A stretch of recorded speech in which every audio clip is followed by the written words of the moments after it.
the backing up exercise, and it's all based on about an 8 or 10 foot circle. And we just start with forward motion there, and 2 hands on the reins, and we got enough bend in that horse so I can see his right eye. The other element of the horsemanship part of it is you got to be sitting up straight and balanced in the middle of your horse.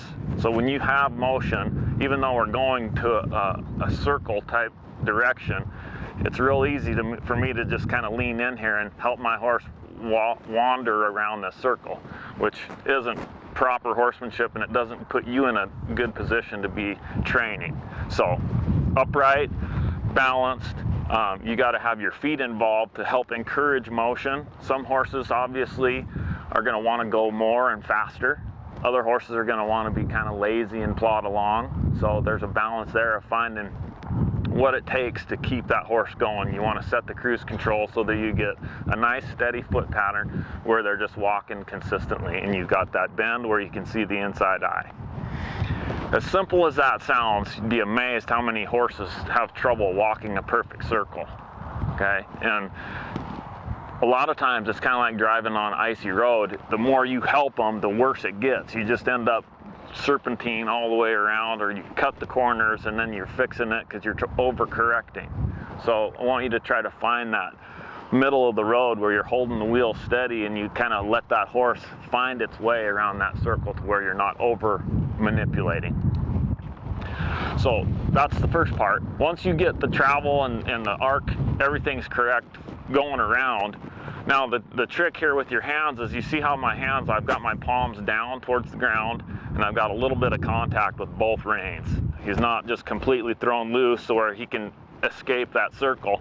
I'm not pulling on the reins to irritate him, I'm just guiding him there. So I got a little bit of distance between my hands, about all the width of my shoulders, and I got a little light contact just with my fingertips so that he knows I'm here. And now once he's walking properly, the key to the next step is to hold your inside rein steady and stop with the outside rein. Okay, so I've still got contact with that inside rein because I got to maintain that arc. I got to be able to see his eye. The outside rein, that's going to be my brake. It's going to be my speed control. Okay, and this will apply when we do other maneuvers as well, when we start adding speed to it, whether it's a lead change, a spin, preparing for a stop, working a cow, going around a barrel. All of those things will apply. So this horse responded properly there when I stopped, because he didn't try to straighten up right away, and most horses will want to try to straighten up. Part of that is your job, is to keep that arc so that that inside hand stays in contact, so where you can keep him bent just a little bit. Then the next step of the drill is to do a 180 into the circle. So when you start this drill, you're going to start and finish always the same direction. So you don't have to worry about, am I going left or am I going right? And get confused. So it's always towards the direction the horse is looking. So we do a 180 and then stop again. So in the turn, you've got the option. You've got the option to leave the horse's hindquarters still and use that outside leg to get the front end to come across, maybe a little bit of neck rein there to get the front feet moving, okay?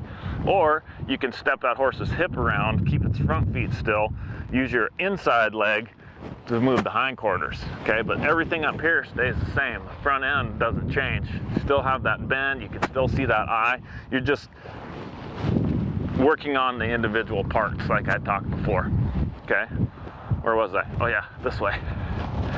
Okay, so I get turned around. Now I'm gonna back the same circle that I started out walking. And here it's critical too to start with that bend just a little bit more drastic than you are when you're walking, so that when you start backwards, you have a little bit of direction into your arc and not too straight. Here again, you want to keep that outside, the direct rein, which in this case is to the right, the direction the horse is looking. That's what I'll refer to as your direct rein.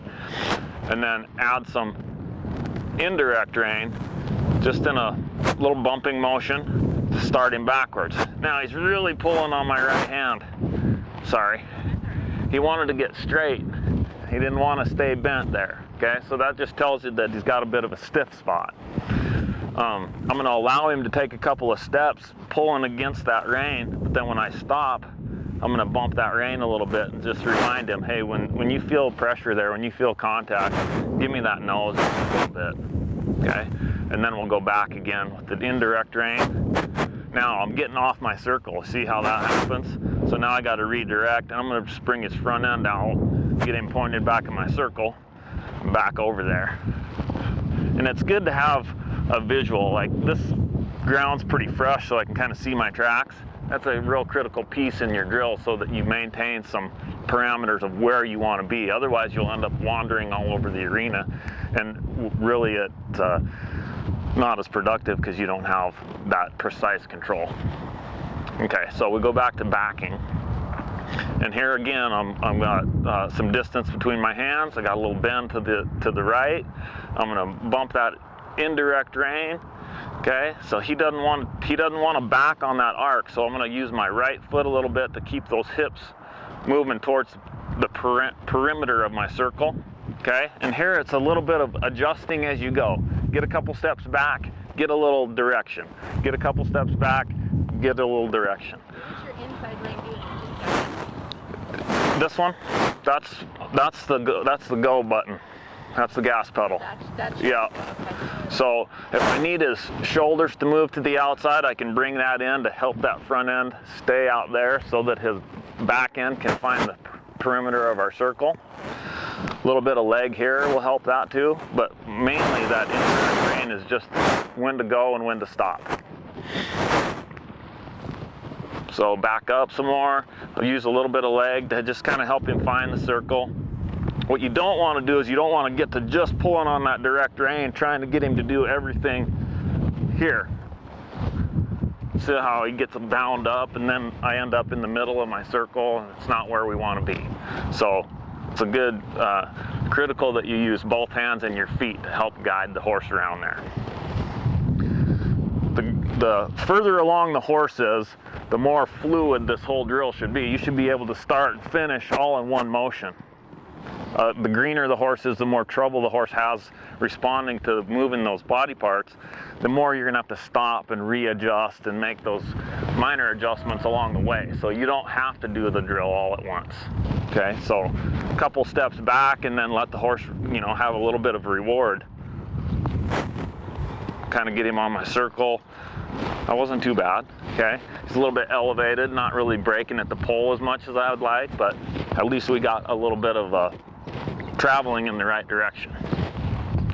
Okay, so once they back well, you're happy with how that goes, then it's another 180, hindquarters or front crossover turn is fine.